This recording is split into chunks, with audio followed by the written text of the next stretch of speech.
Assalamualaikum warahmatullahi wabarakatuh. Hamdan wa syukran lillah, salatan wa salaman ala rasulillah, amma ba'du. Selamat pagi anak-anakku kelas 9, kelas 8 SMP Darul Quran. Semoga pada pagi hari ini kalian tetap sehat dan bersemangat di dalam rangka kita mengikuti mata pelajaran pendidikan agama Islam dan budi pekerti, ya, yang mana pada hari ini atau pagi ini kita akan melanjutkan materi kita tentang pertumbuhan ilmu pengetahuan pada masa Daulah Bani Abbasiyah. Namun sebagaimana biasa, mari kita berdoa kepada Allah, semoga kita diberikan oleh Allah ilmu yang bermanfaat dan barokah. Amin ya rabbal alamin. Bismillahirrahmanirrahim. Raditu billahi rabba wa bil islami dina wa bi Muhammadin nabiyyan wa rasula. Rabbi zidni ilma warzuqni fahma waj'alni min ibadikas salihin. Amin ya rabbal alamin. Nah, anak-anak, sebelum masuk materi, Pak Mutakin selalu mengingatkan kepada kalian untuk tetap mematuhi protokol kesehatan dengan melaksanakan 5M, yakni selalu memakai masker, kemudian menjaga jarak, mencuci tangan dengan sabun, kemudian yang keempat, menghindari kerumunan, dan yang kelima, mengurangi mobilitas. Jangan sampai kalian keluar rumah kecuali dalam kondisi yang mendesak atau darurat. Ya, dalam rangka apa? Memutus penyebaran virus COVID-19. Semoga Pak Mutakin, Bapak Ibu guru yang lain, serta teman-teman kita, orang tua kita dijauhkan oleh Allah dari segala macam bencana dan musibah. Amin ya rabbal alamin. Nah, anak-anak, langsung saja kita akan melanjutkan materi kita pada pagi hari ini. Mari kita simak bersama-sama materinya. Pada masa Daulah Abbasiyah merupakan masa keemasan atau the golden age bagi umat Islam. Kenapa? Karena pada masa itu umat Islam telah mencapai puncak kemuliaan baik di bidang ekonomi, peradaban, dan kekuasaan. Selain itu juga telah berkembang berbagai cabang ilmu pengetahuan, ditambah lagi dengan banyaknya penerjemahan buku-buku dari bahasa asing ke dalam bahasa Arab. Fenomena ini kemudian melahirkan cendekiawan-cendekiawan besar atau orang-orang yang pandai atau pakar dalam bahasa sekarang yang menghasilkan berbagai inovasi baru di berbagai disiplin ilmu pengetahuan. Di antaranya cendekiawan Islam itu adalah di bidang ilmu filsafat kita mengenal ada Abu Nasyar Muhammad bin Tarhan atau yang dikenal dengan nama Al-Farabi atau Al-Farabi. Kemudian ada Abu Yusuf bin Ishaq yang dikenal dengan Al-Kindi. Ada Ibnu Sina, ada Imam Al-Ghazali. Kemudian ada Ibnu Rus, ada Ibnu Bajah dan Ibnu Tufail, yang mana mereka adalah cendekiawan muslim di bidang ilmu filsafat. Kemudian di bidang ilmu kedokteran kita mengenal ada Jabir bin Hayyan yang dikenal sebagai bapak ilmu kimia.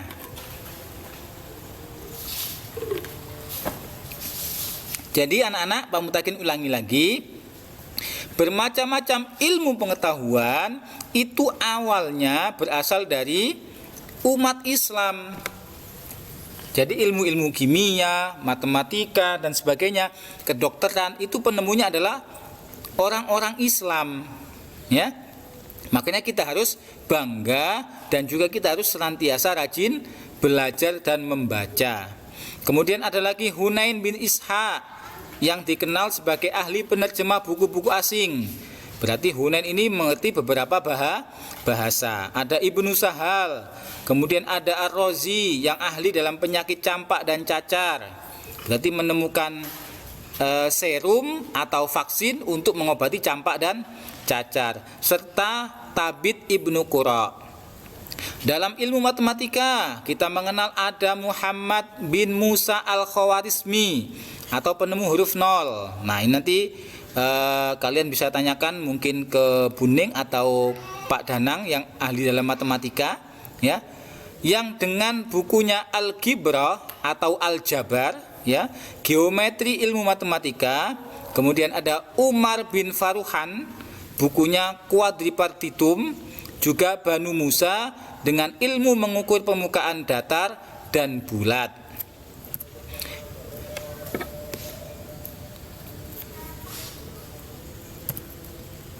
Kemudian di bidang ilmu falak, ya, kita mengenal ilmu falak ini adalah ilmu tentang astronomi atau perbintangan. Kita mengenal ada Abu Masyar al-Falaki yang memiliki buku Isbatul Ulum dan Hayatul Falak. Kemudian ada Jabir Batani yang membuat teropong bintang. Raihan Bairuni, bukunya Al-Afarul Baghiyah Ainil Khaliyah, dan Istikhrajul Autad dan lain sebagainya. Jadi umat Islam saat itu juga punya ahli falak atau ahli astronomi yang mengerti tentang ilmu perbintangan, rasi bintang, ya. Oh, kalau bintang ini berarti nanti menunjukkan apa, ya, seperti itu. Mengetahui datangnya bulan Ramadan tanggal 1 berarti seperti ini, ya, berarti hilalnya seperti ini, ya. Kemudian ilmu astronomi hampir sama dengan ilmu falak. Di antaranya ada Al-Farazi pencipta astrolog, ada Al-Ghatani atau Al-Betagnius, Al-Farghani atau Al-Fragenius. Nah, jadi orang non muslim karena tidak bisa mengatakan Al-Ghatani, mereka mengatakan Al-Betanius, ya. Al-Farghani menjadi Al-Fragenius. Nah, itu adalah bahasa-bahasa mereka karena tidak fasih mengucapkan bahasa Arab. Bidang ilmu tafsir ada cendekiawan muslim seperti Ibnu Jarir At-Tabari yang mempunyai tafsir At-Tabari, Ibnu Atiyah Al-Andalusi, As-Suda, Mupatil bin Sulaiman, Muhammad bin Ishaq dan sebagainya. Di bidang ilmu hadis ada Imam Bukhari, Imam Muslim, Ibnu Majah, Abi Dawud, Imam Tirmidzi dan sebagainya, yang mana mereka merupakan perawi hadis. Jadi pada zaman mereka itu hadis-hadis dibukukan, makanya ada Rawahul Bukhari, Rawahul Muslim, Ibnu Majah dan sebagainya. Kemudian ada bidang ilmu kalam atau tauhid. Di antara cendekiawan Islam di bidang ini adalah Wasil bin Atha, Abu Huzail Al-Alaf Ad-Dam, Abu Hasan Al-Asy'ari, Hujjatul Islam, Imam Al-Ghazali, Syekh Muhammad bin Muhammad Al-Ghazali, ya. Kemudian pembahasan ilmu tauhid semakin luas dibandingkan dengan zaman sebelumnya. Kemudian di bidang ilmu tasawuf, yaitu ilmu untuk mendekatkan diri kepada Allah. Berarti ilmu tasawuf ini adalah ilmu yang membahas tentang kebersihan hati, yang jauh dari penyakit-penyakit hati seperti sombong, riya, apalagi tomak, serakah dan sebagainya.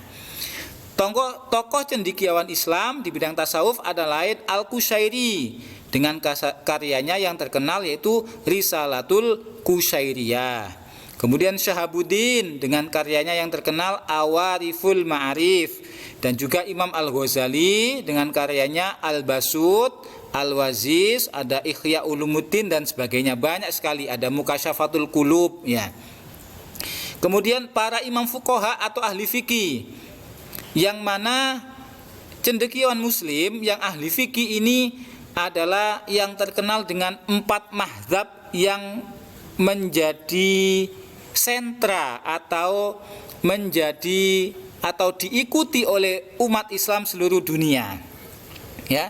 Jadi mazhab itu adalah sebuah aliran atau pemikiran dari 4 ulama ini, yang mana mereka pendapatnya diikuti oleh orang-orang di dunia, umat Islam di dunia.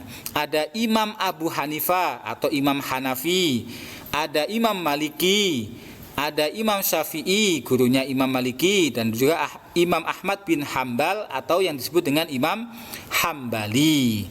Nah, mayoritas di Indonesia dan juga di Malaysia, karena kita termasuk golongan atau umat Islam yang serumpun, mereka memiliki atau mengikuti mazhab Imam Syafi'i. Jadi pemikiran-pemikiran umat Islam yang ada di Indonesia kebanyakan mengikuti mazhab Imam Syafi'i. Seperti apa contohnya? Contohnya ketika mau sholat, biar yakin, biar mantep, sebelum kita niat dalam hati, niat pun juga diucapkan dengan lisan. Usolli fardol maghribi salasa rakaatin mustaqbilal kiblati adaan ma'muman lillahi ta'ala. Kemudian kita takbir, ketika takbir Allah, itu juga niat lagi di dalam hatinya. Ya, itu adalah Imam Syafi'i. Kemudian perkembangan kebudayaan pada masa Abbasiyah. Ada pusat peradaban Islam pada masa Daulah Abbasiyah adalah yang pertama kota Baghdad, ya, yang merupakan ibu kota negara kerajaan Abbasiyah yang didirikan oleh Khalifah Abu Ja'far Al-Mansur, yang terletak di Sungai Tigris di Irak. Kemudian masa keemasannya sebagaimana kita ketahui adalah pada masa pemerintahan Khalifah Harun Ar-Rasyid dan juga putranya Al-Ma'mun. Kemudian kota Samara letaknya di sebelah timur Sungai Tigris yang berjarak kurang lebih 60 km dari kota Baghdad. 60 km berarti Malang, Sidoarjo. Ya, di mana di sana terdapat 17 istana mungil yang menjadi contoh seni bangunan Islam di kota-kota yang lain. Ya, kemudian kemajuan yang dicapai tidak hanya tentang sosial saja, tetapi juga banyak aspek seperti administrasi pemerintahan, organisasi militer, kemudian pertanian, perdagangan, industri, kedokteran, astronomi, dan sebagainya. Nah, sekarang apa sih penyebab kemunduran Khalifah Bani Abbasiyah yang pernah mencapai puncak keemasannya? Ada beberapa banyak faktor yang menyebabkan kemunduran Daulah Bani Abbasiyah. Yang pertama adalah karena wilayah kekuasaan Daulah Abbasiyah sangat luas, maka komunikasi antara pemerintah pusat dengan daerah sulit dilakukan. Ya, kenapa? Ya, mungkin karena zaman itu belum ada teknologi canggih tentang komunikasi seperti sekarang ini. Belum ada internet, belum ada HP. Jadi komunikasinya sulit dilakukan. Akhirnya apa? Tingkat saling percaya di kalangan para penguasa dan para pelaksana pemerintahan menjadi sangat rendah. Tidak ada saling kepercayaan. Kemudian yang kedua, dengan profesionalisasi atau pendidikan keahlian tentara menyebabkan ketergantungan khalifah kepada angkatan bersenjata sangat tinggi.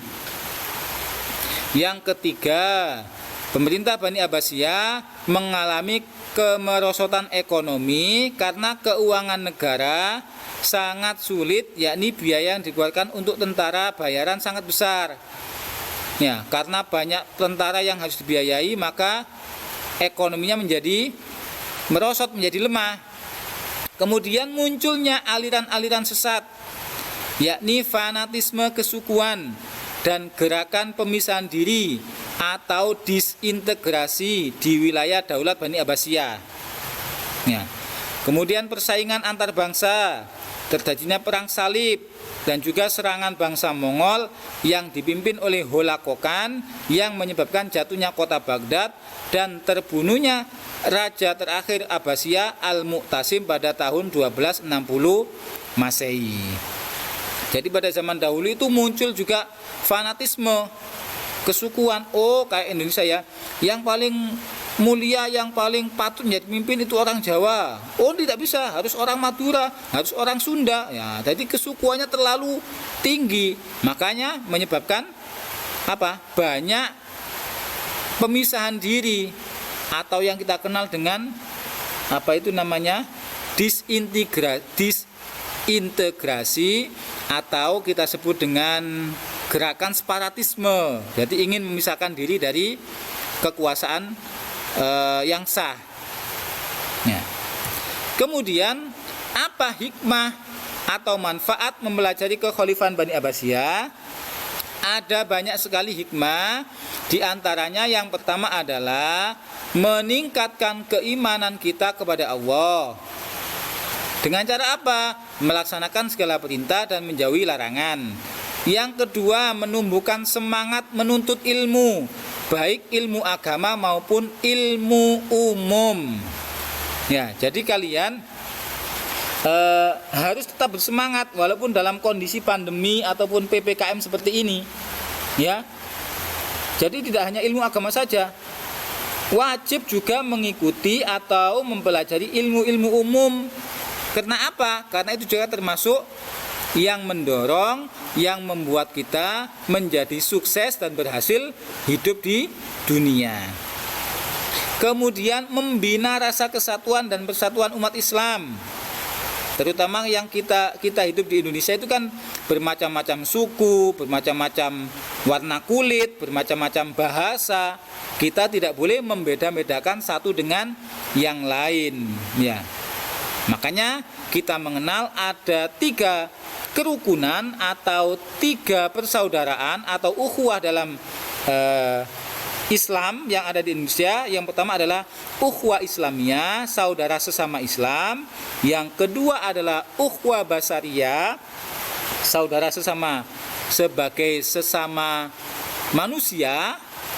Yang kedua adalah ukhuwah watoniyah, saudara satu negara, satu bangsa, walaupun berbeda suku, agama dan sebagainya. Dan yang ketiga adalah ukhuwah basariyah, sebagai persaudaraan sesama manusia. Ya, kita sebagai makhluk Allah harus saling menghormati, tidak boleh membeda-bedakan. Nah, anak-anak, demikian yang bisa Pak Mutakin sampaikan.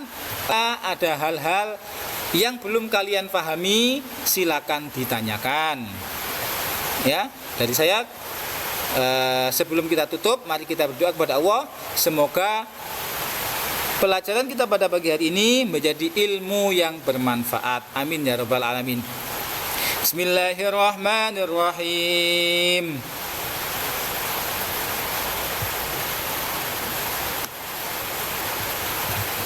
Maaf, Pak Mutakin nih, Pak. Allahumma inni astaudiuka ma 'allamtanihi fardudhu ilayya inda hajati wa la tansanihi ya rabbal alamin. Demikian dari Pak Mutakin, mohon maaf yang sebesar-besarnya. Jangan lupa minggu depan kalian UTS. Jangan lupa tetap belajar, tetap semangat. Semoga memperoleh hasil yang memuaskan. Apabila ada tanggungan tugas, segera dikerjakan, ya. Pak Mutakin akhiri, wawal muwafiq ila aqwamit thoriq. Wassalamualaikum warahmatullahi wabarakatuh. Tetap semangat dan jaga kesehatan.